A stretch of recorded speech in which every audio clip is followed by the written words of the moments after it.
अनिल पांडे जी, मतलब जो चीज जहां जी। गई नहीं वहां तक ले जाके हम उसको उसका नैरेटिव बदलना चाहते हैं। जैसे मजदूरों को नक्सली कहा, छात्रों को नक्सली कहा, विपक्ष को नक्सली कहा, फला को नक्सली कहा गया है क्या? जिसने जी। बोला उसने ऐसा नहीं कहा, जिसने उसके बोले की समीक्षा की उन्होंने ऐसा नहीं कहा, जिन्होंने उनकी पार्टी से अर्थ समझाया उनके बोलने का उन्होंने नहीं कहा, केंद्र के मंत्री ने जो अर्थ बताया उसने नहीं कहा। फिर ये भैंस को हाँक के कहां ले जाना चाहते हैं और क्यों हाँक रहे हैं? जी। बोले छात्रों को कहा, कहीं कोई प्रमाण नहीं कि छात्रों के लिए कहा। बोले जी हमसे चिदम्बरम के लिए कहा। चिदम्बरम की कुछ गतिविधियां गड़बड़ हो सकती है, लेकिन चिदम्बरम को कोई दिमागी नक्सल तो कहेगा नहीं। केजरीवाल जी पर तमाम सवाल उठते हैं, लेकिन फिर भी एक बार उन्होंने कहा था मुझे को लोग नक्सल मानते, खुद ही कहा था। और अब वो खुद आगे खुश होके बोले मुझे गर्व है कि मैं नक्सल हूं, भारत माता की जय। तो ये डंडे से हाँक के भैंस को विपरीत दिशा में क्यों ले जाना चाह रहे हैं? जितने नाम गिनाए जाए राज जी ने या धर्मेंद्र जी ने कि इनके लिए कहा जा रहा है, ऐसा तो कहीं उल्लेख आया नहीं, या मेरे सुनने में कोई कमी रही हो शायद। कोई ऐसा नोटिफिकेशन जारी हुआ कि जो सवाल पूछेगा वो नक्सल हो जाएगा, ऐसा तो नहीं। और जब टीवी पर बैठकर इतनी बड़ी और तीखी बातें हो सकती हैं तो सवाल पूछने पर रोक कहां है? एक बार एक मित्र ने टीवी हमारे साथ डिबेट में नरेंद्र मोदी को एक सांस में 51 खरी खोटी सुनाई, पांडे जी 51, और फिर कहा देश में तानाशाही है, बोलने नहीं दिया जा रहा है। तो मैंने अब क्या करोगे, चप्पल से मारोगे भैया, दया कर लो भाई, मेरे रहम करो भैया। तब झेप गए। मैं टीवी पे बोल रहे हो 51 खरी खोटी इकट्ठी एक सांस में, और करे मोदी की तानाशाह है, किसी की सुन बोलने नहीं दे रहे। पांडे जी जी। दरअसल मैं राज भाई और धर्मेंद्र जी दोनों लोगों से कहूंगा कि वैचारिक विरोध अपनी जगह अलग है। ठीक है, आप पॉलिटिकल पार्टी हैं, विपक्ष में हैं, विरोध करेंगे, लेकिन कुछ मुद्दों पे जिस तरफ इशारा कर रहे हैं, अमिताभ सर भी इशारा कर रहे हैं, वो हमें समझने की जरूरत है। जो नक्सली जंगल में थे, जिस तरह की मानसिकता थी, जिस तरह से देश तोड़ने की, लोकतंत्र में अविश्वास, वो भी तो यही कहते थे सर कि लोकतंत्र हमारे लिए क्या कर रहा है, हमें लोकतंत्र नहीं चाहिए, हथियारों से हम जवाब लेंगे, जवाब देंगे। तो फिर उसके पीछे के जो लोग हैं, जो उस हथियारों की मानसिकता को बढ़ावा दे रहे हैं, शायद हम उसकी बात कर रहे हैं। और मैं इतना समय नहीं है, नहीं तो मैं बताना चाहूंगा कि किस समय यूपीए की सरकार में, चूंकि मैं कवर करता था उस समय, तो चिदम्बरम साहब ने क्या क्या कहा, मनमोहन सिंह ने कैसे कहा कि देश तोड़ने वाली ताकतें किस तरह से जो है वो हमारे विकास कार्यों को रोकना चाहती है और इनके लिए किन किन तरह का इस्तेमाल हो रहा है। उन्होंने दिमागी नक्सली नहीं कहा, लेकिन उन्होंने बहुत कई बार इस तरह का इशारा किया। तो मुझे लगता है कि जो मुद्दा है वो मुद्दा ये है कि ऐसे लोगों को चिन्हित करना। देखिए, जिस तरह से अनिल भाई, हमारे दुनिया कांग्रेस के भी कई जी सर, बड़े नेताओं की कुर्बानी हुई है नक्सल आंदोलन में। ये तो बिल्कुल हुई है कांग्रेस है सर। कि आप आपने ध्यान नहीं जैसा रखती, बताया कितने सारे अपने लोगों का भी ध्यान नहीं रखती कि उनको भी जल उसमें कर दे, पितृपक्ष में जल अर्पित कर दें। जी। तो सवाल यही मैं कह रहा था कि सर ये तो है, ये तो दिख रहा है, लेकिन जो ग्लोबल ताकतें हैं जिस तरह से भारत को कमजोर करना चाहती है, ये मनमोहन सिंह ने भी कहा था उस समय जब कोंडाकुल्ली का जब परमाणु संयंत्र के खिलाफ अभियान चला था, उन्होंने ये बात कही थी। तो किस तरह से देश विरोधी की ताकतें हैं, किस तरह से फंडिंग पैसा चीजें आ रही हैं, किस तरह से आंदोलन क्रिएट किए जा रहे हैं, हमें मुझे लगता है कि थोड़ा सा राजनीति से ऊपर जाके उन्हें समझने की जरूरत है और उन्हें रोकने की जरूरत है। देश पहले है, बाकी विचार राजनीति बाद में है, मैं यही कहना चाहूंगा। राज भाई, आपकी पार्टी के छत्तीसगढ़ की कांग्रेस की पूरी नेतृत्व श्रृंखला एक झटके में बारूद का ढेर में बदल गई थी, राख हो गई थी। क्या कांग्रेस को ये याद रखना चाहिए। कहाँ खड़े हो यार? वो छाती ठोक रहे बड़े बूढ़े चिदम्बरम, करे हाँ हम भी, हमको गर्व है कि हम दिमागी नक्सल हैं। यार कहाँ चक्कर में पड़े हो? नहीं, उनकी तो कुर्बानी याद कर लेते। उस वक्त क्या कहा गया था? कांग्रेस की नेतृत्व श्रृंखला बारूद के विस्फोट में खत्म हो गई। उनकी कुर्बानी भी याद नहीं रखते यार राज भाई आप।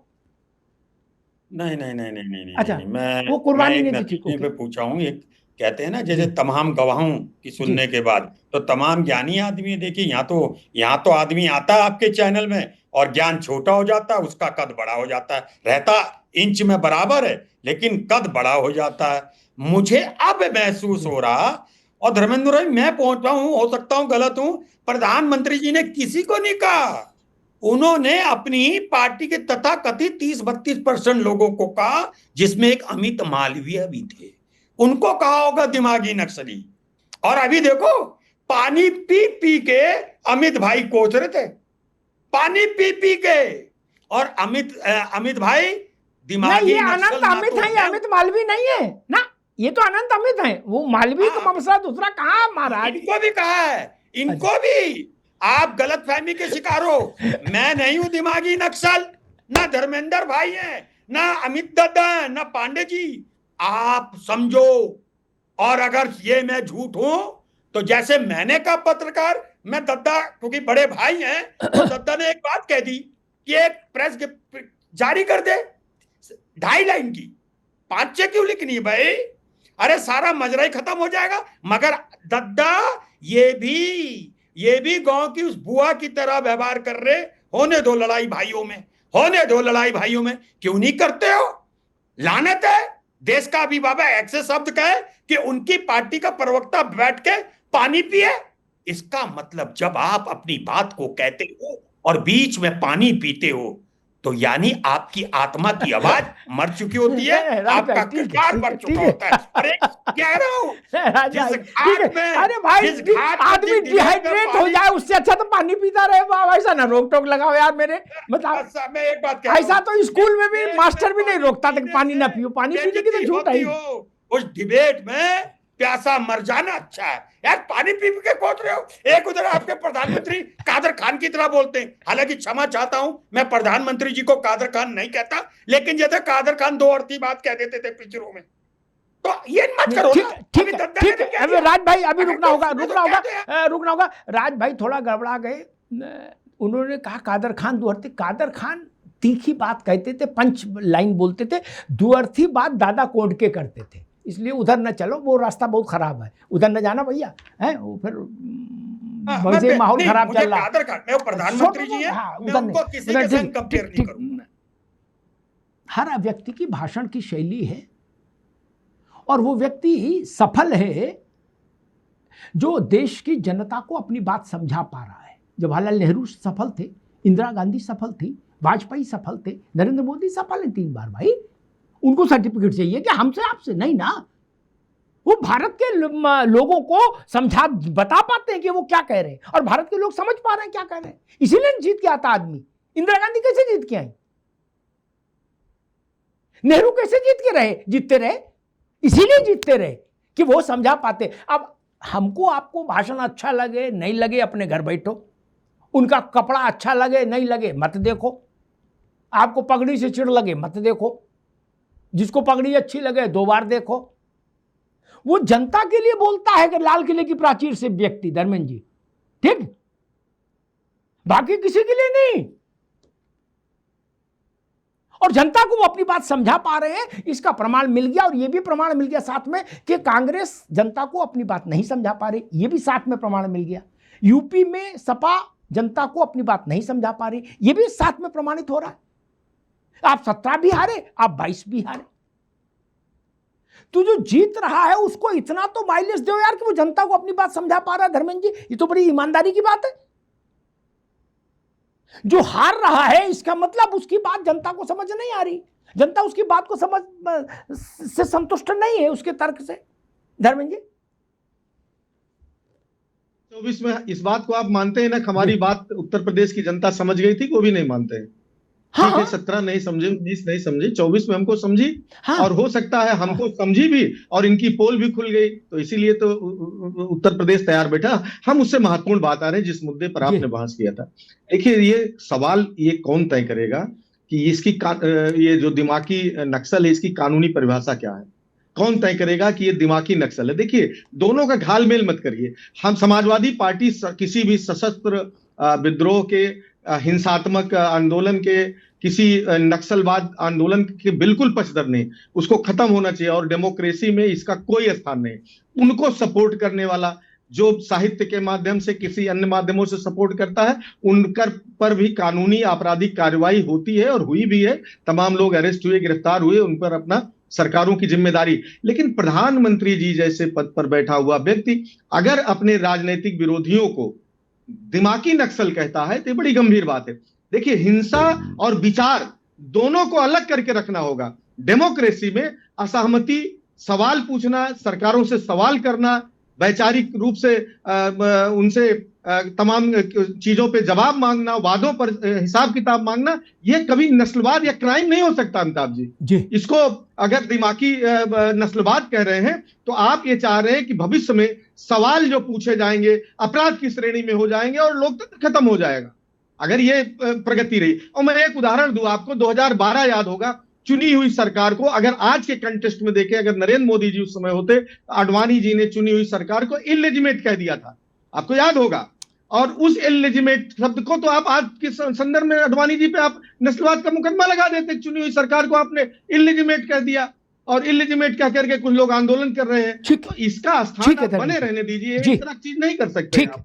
तो जी धर्मेंद्र जी ने कहा कि आडवाणी जी पे आप मुकदमा कर देते कि इलिजिमेटेड गवर्नमेंट कही, उन्होंने नहीं करता कोई, क्योंकि राहुल गांधी तो पिछले 10 वर्ष से 12 वर्ष से 13 वर्ष से यही कह रहे ये चोरी की सरकार है, ये अवैध सरकार है। उन्हें बंद किया आज तक नहीं ना, उनके घर सिपाही गया नहीं, होमगार्ड भी गया नहीं, पूरे ठसके से घूम रहे हैं और कह रहे ये तो फर्जी सरकार है, बोल रहे हैं ना। तो काय को परेशान हो गए आडवाणी जी गिरफ्तार हो जाते? कोई नहीं भैया, क्या क्या नहीं बोल रहे राहुल जी, बोल रहे ना गुब्बारा खत्म हो गया, go went gone, tata bye bye है। शाह मेरे सामने खड़ा नहीं हो सकता, मोदी को नींद नहीं आ रही मेरे सामने डर के मारे, क्या कोई सी गिरफ्तारी की नहीं ना। अब तो यही है कि भाई लोकतंत्र साबित करने के लिए आप ये कह दो कि हमको जूता मारने की छूट दो, तब लोकतंत्र मानेंगे, और तो बाकी तो सब कहीं सुन रहे हो। तू तलाक तो कर ही रहे हो प्रधानमंत्री के साथ, और मंच से कर रहे हो, एक जेब में हाथ डाल के कर रहे हो, कर ही रहे हो, और ऐसी ऐसी बातें कह रहे हो जो नहीं कहनी चाहिए।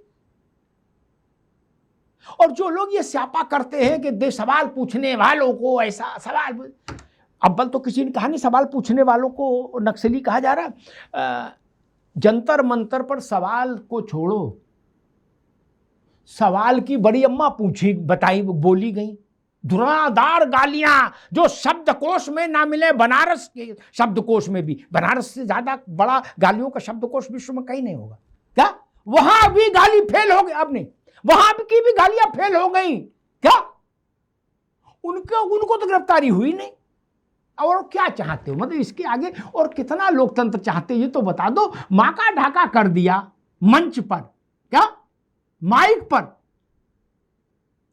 उत्तर प्रदेश में अखिलेश जी को, सपा के अध्यक्ष को अगर ऐसी कोई गाली दे रहा होता तो मेरे ख्याल से सपाइयों के साथ उसका युद्ध हो गया होता, हिंसा हो गई होती व्यापक पैमाने पर। क्या यही धर्मेंद्र जी लट लेके जाते और कहते भैया जी का अपमान नहीं सहेगा हिंदुस्तान, क्या करते? बात नहीं हुआ, ठीक है गाली दे दी, ठीक है। कैसे कैसे छोटे छोटे बच्चों को इस्तेमाल किया गया गाली देने के लिए, हैं?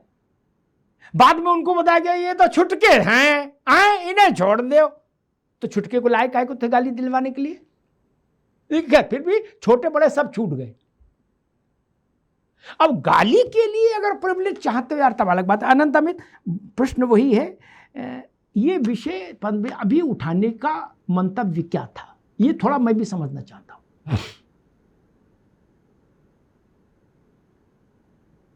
तरीके से देश के माहौल को खराब करने की कोशिश की जा रही है, तो मुझे लगता है कि सही समय पे सही शब्दों का प्रयोग माननीय प्रधानमंत्री जी ने किया है।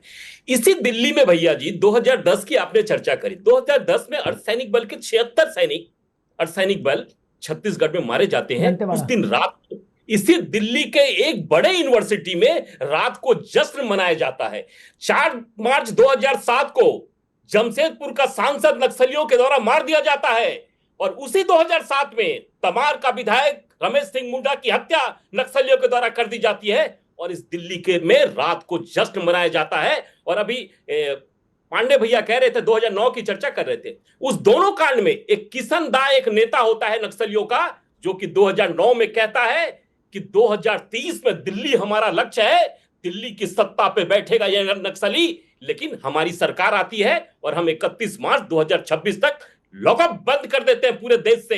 तिरुपति से लेके पशुपति से लेके तिरुपति तक 180 जिला हिंदुस्तान का नक्सली कारपेट में तब्दील हो गया होता है। लेकिन आज न तिरुपति से लेके पशुपति से लेकर तिरुपति तक भैया जी चले जाइए, आज जिस छत्तीसगढ़ के दिन में पुलिस नहीं जाती थी, आज वहां पे दिन पे हैंडलूम दिवस के दिन वहां पे कैट वॉक कर रहे थे वहां के बच्चे, आदिवासी बच्चे। ये बताता है कि हमारी सरकार ने कैसे नक्सलवादियों को समाप्त किया है। हमने कहा, माननीय प्रधानमंत्री जी ने कहा कि हमने बंदूक के साये में जिस तरीके से नक्सलियों को खत्म किया है, इस देश के जो भी नक्सली मानसिकता वाले हैं, नक्सली दिमाग वाले हैं, उनको हम लोकतंत्र और संविधान के तहत इस देश में बताएंगे कि यह देश कैसे आगे बढ़ रहा है। जी भाई।